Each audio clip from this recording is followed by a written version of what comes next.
Merci. Ça suffit, l'espace suffit? Pour descendre le fauteuil, normalement ça devrait aller.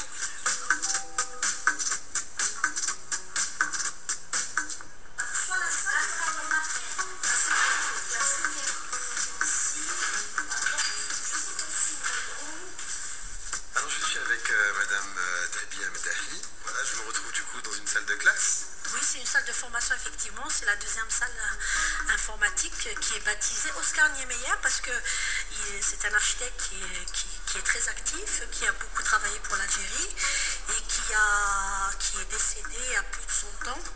Et ça fait pas longtemps qu'il est décédé, donc pour honorer sa mémoire, on a baptisé une de nos salles en son nom. Voilà, vous êtes la responsable, la directrice donc, de ce centre de formation. Voilà, c'est un institut donc, de formation en architecture d'intérieur, c'est bien ça? Oui, c'est tout à fait ça, c'est-à-dire que IPFIC Formation existe depuis 4 ans et on a 2 départements, l'architecture d'intérieur et l'informatique et les nouvelles technologies. Voilà, on propose des formations diplômantes et qualifiantes dans le domaine de l'architecture d'intérieur. On parle donc de BTS. Alors BTS? Alors c'est brevet de technicien supérieur, couramment appelé TS, technicien supérieur. Donc c'est une formation qui est proposée donc, par un programme national qui dépend de la formation, du ministère de la formation professionnelle, d'où l'intérêt d'être agréé, c'est-à-dire que les formations qu'on propose, elles sont sous la tutelle de l'État. Donc là on propose des formations, un contenu, des examens internes et après in fine au bout de 24 mois, il y a un examen national. Les techniciens partent en stage 6 mois, après ils ont une soutenance. Donc il y a déjà 2 promos qui ont fini et qui travaillent d'ailleurs puisque c'est des techniciens, ils n'ont pas eu de problème pour s'insérer professionnellement. Et puis j'ai actuellement une promo de première année qui a démarré début novembre et une promo deuxième année donc, qui finit son cycle en octobre 2016 pour passer l'examen en novembre ou là en décembre 2016. Alors c'est tout un monde et c'est vrai que quand on parle d'accessibilité concernant les personnes en situation de handicap, on a tendance à parler donc des trottoirs, des rampes, etc. Et généralement on se dit que l'accessibilité s'arrête au pas de la porte, alors qu'à l'intérieur, eh bien c'est aussi tout un univers voilà, que vous avez pris en considération lors de vos formations. Donc vous avez tout à fait raison. Alors ce que vous décrivez est juste à double titre. Le premier titre c'est qu'on sépare l'espace public de l'espace privé. D'ailleurs même la norme, la fameuse norme NA26, elle s'occupe plus de l'espace public que de l'espace privé. Ça c'est une chose. La deuxième raison qui explique ce que vous dites, c'est-à-dire que les Algériens de manière générale, mais c'est-à-dire qu'il y ait une personne à mobilité réduite dans la famille ou pas, dès qu'on emménage dans un espace, on fait des travaux. On essaie de sensibiliser les personnes conformes à l'agencement. Tant que vous pouvez rendre les choses accessibles avant que l'occupant ne casse, pensez-y. Alors des fois c'est des petites choses, c'est la paillasse de la cuisine qui est, je ne sais pas, pour ne pas dire de bêtises, à 65 au lieu de 80, peut-être c'est largement suffisant. Alors après, c'est vrai que la trouver à 85 ou à 90, ensuite la détruire partiellement pour la remettre à 65 ou à 60, c'est autre chose. Donc il y a cette dimension-là qui est importante. Encore une fois, c'est le travail de sensibilisation qui est important. On a bien conscience que ceux qu'on forme, c'est des techniciens supérieurs de l'architecture d'intérieur, donc c'est éminemment des collaborateurs d'architectes et d'agenceurs. Donc il y a une différence entre un technicien qui arrive dans un bureau d'études et qui ne sait même pas qu'il y a une norme nationale pour les personnes à mobilité réduite et un technicien qui arrive dans un bureau d'études qui non seulement sait qu'elle existe, mais qui a eu l'occasion de travailler avec momentanément sur un projet encadré de ses profs. Après, ce qu'ils vont en faire demain et après-demain, ça dépend de beaucoup de choses, mais le pari qu'IPFIC fait, c'est qu'on joue la carte de la sensibilisation. Concerne cette sensibilisation, vous avez vous-même été sensibilisé. Quel a été le déclic? On va dire à l'échelle individuelle, j'ai vécu avec ma grand-mère. Ma grand-mère a vécu avec nous et donc les derniers mois de sa vie, elle était très peu mobile.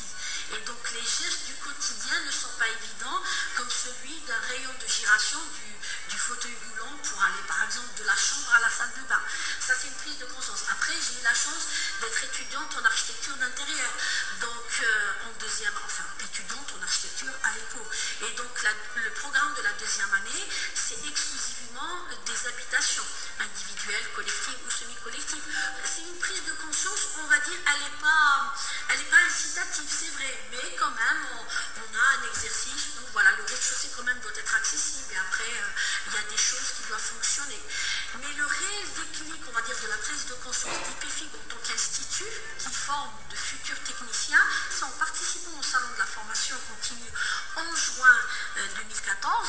Comme chaque année on a une édition d'un concours qu'on appelle le jeune décorateur d'intérieur, il y a une association qui s'est approchée de nous en disant vous avez un concours qui traite de l'architecture d'intérieur et de la décoration d'intérieur, et bien sachez qu'il y a une frange de la population qui sont des personnes à mobilité réduite. Ça serait intéressant de fixer le thème de 2015 comme étant celui de la mobilité réduite. Mais comme on a une approche à la fois académique et civique, on a voulu non seulement orienter le concours de l'édition mars 2015 pour l'accessibilité, mais on a élargi, on va dire, notre champ d'action, puisqu'on a organisé une journée d'information technique et scientifique où il y avait des architectes, il y avait des associations, il y avait des présentations de projets à travers le monde.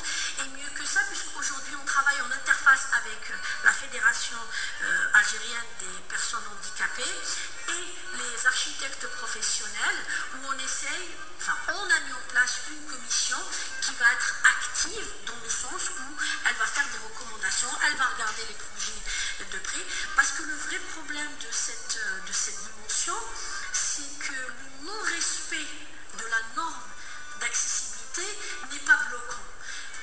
Je m'explique, si vous demandez un permis de construire ou un permis d'urbaniser auprès d'une mairie, le service d'urbanisme, si vous n'êtes pas conforme aux normes de sécurité, c'est-à-dire les pompiers doivent y accéder, les issues de secours, vous n'avez pas votre permis de construire. En revanche, si vous n'avez pas respecté les normes d'accessibilité, eh ben, vous avez quand même votre permis de construire, donc c'est pas bloquant. Donc on va dire que le grand travail à faire, il est à ce niveau-là. Il va y avoir un peu de l'incitatif et de l'encouragement, mais aussi il va falloir, on va dire, bloquer les projets et les permis de construire des projets qui ne respectent pas cette norme-là. Et ça, c'est un travail collectif. Les institutions, les architectes professionnels, les associations de la protection des usagers et également des instituts de formation comme l'EPO, les départements d'architecture ou des instituts comme le nôtre.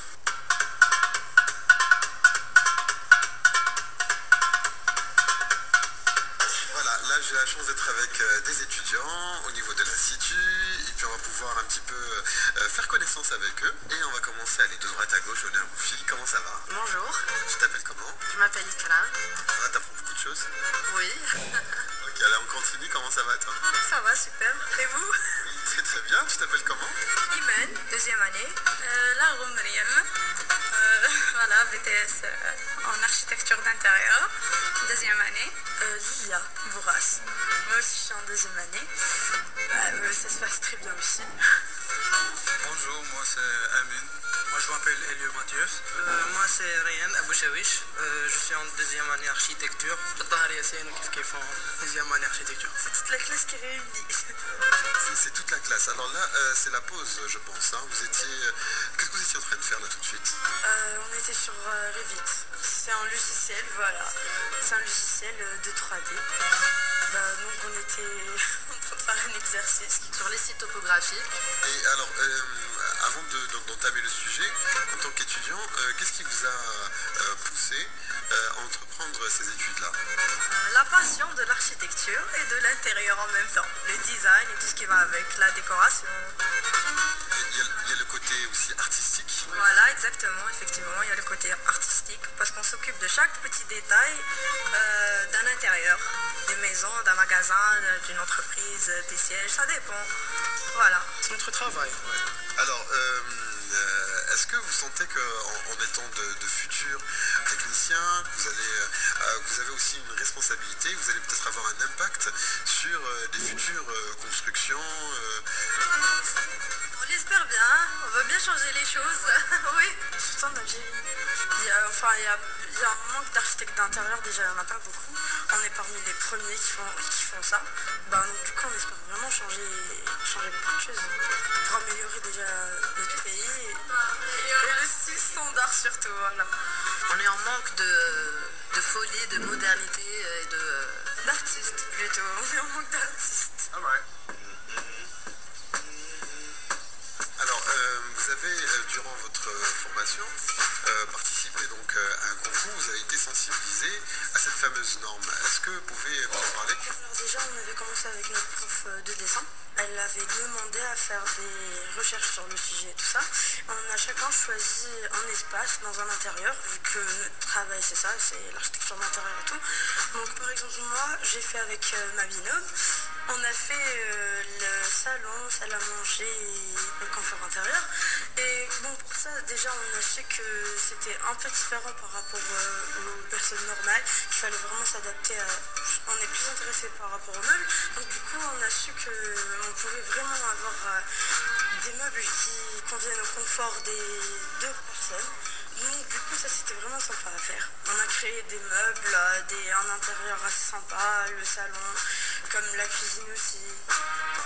Moi et mon binôme on a fait déjà une cuisine et une salle de bain avec des meubles ajustables comme le plan de travail. Moi j'ai pris avec ma binôme des sanitaires et la salle de bain aussi. Concernant comme les sanitaires, dans les dimensions et tout. Il faut agrandir pour que la chaise tourne et tout. On a appris comment rendre l'espace accessible pour les PMR en touchant à les hauteurs des objets. Par exemple, les cuvettes des sanitaires, on doit les réduire. Et les appuis, beaucoup d'appuis dans les sanitaires parce que c'est un espace où il ne peut pas être accompagné là-dedans. Donc voilà, on pense à tout pour mettre le monsieur, dame, handicapé à l'aise. Voilà. Toi, comment tu as vécu personnellement, on va dire, cet exercice, cette sensibilisation? Alors moi je l'ai pris très à cœur parce que je trouve qu'on doit penser aux personnes handicapées. L'handicap, ça ne concerne pas que les personnes en chaise roulante ou les personnes aveugles. Il faut aussi penser aux femmes enceintes, aux enfants. Il faut faire attention aux marches. Moi, j'étais très touchée par l'atelier.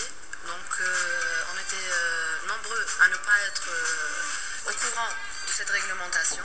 Donc, ça nous a permis à tous de s'impliquer beaucoup plus dans nos projets futurs et nos exercices au niveau de l'Institut. Pour moi, c'était très intéressant parce qu'on se penchait pour l'égalité des droits des PMR et pour un confort optimal. Donc, on s'est donné tous à fond dans cet atelier. On remercie les professeurs et les responsables pour ça. Merci tout le monde. Quand on travaillait sur les projets, donc on ne prenait pas en considération les PMR. Maintenant, donc, c'est grave et donc, à chaque fois qu'on travaille sur un projet, on doit prendre en considération l'accessibilité pour les PMR. Voilà.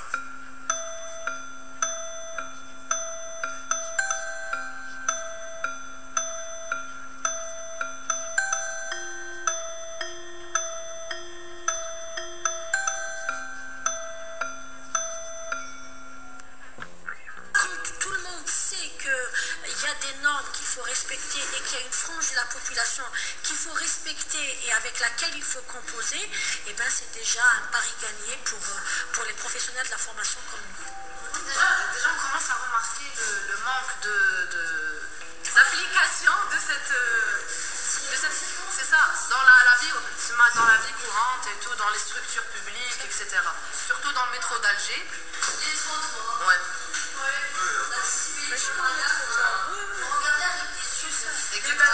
Des yeux éduqués. C'est le but de la manœuvre et c'est très bien et je suis particulièrement ravie parce que on construit des choses en théorie au niveau des programmes, après on donne des instructions, ce qu'on avait fait avec Emel Benrazala en lui disant, bon, parce qu'elle fait les arts plastiques donc c'est très ludique, il y a de la peinture, les cours sont un peu foufou et puis un excellent rapport entre les apprenants et la prof et c'est aussi une manière de vous faire passer le message, donc vous vous êtes approprié les normes. C'est quoi la hauteur de la paillasse de la cuisine? Pour que ce soit accessible? Qui a travaillé sur la cuisine? La paillasse, pour qu'elle soit accessible, la hauteur est de combien? 50 cm. Je disais tout à l'heure 60. Donc j'étais... Non, je suis pas sûre. Là, j'avais un doute. Donc c'est 50. Et la porte des sanitaires doit faire combien? Non, 80, normal. Oui, 80, non. Pour qu'elle soit accessible, c'est Un 20. ça, c'est très important. Donc c'est ça qui est important. En fait, dans votre métier, vous allez être des collaborateurs d'agenceurs, d'architectes. C'est ça qu'il ne faut pas oublier. C'est-à-dire quand vous proposez une porte de 80, vous savez qu'elle est faite pour les personnes normales et donc quelqu'un sur chaise roulante ne pourra pas y accéder. Donc des deux choses l'une. Soit vous passez de 80 à 1,20 m et là tout le monde peut y accéder, soit vous êtes en train de faire de l'exclusion de fait en gardant la porte de 80. Et ça, c'est important. Mais bien sûr, il faut toujours prendre en considération et éviter d'exclure. Donc c'est ces normes-là qui sont importantes. Et c'est le pari que nous faisons ici à IPFIC à travers cette sensibilisation. Merci. Sur ce,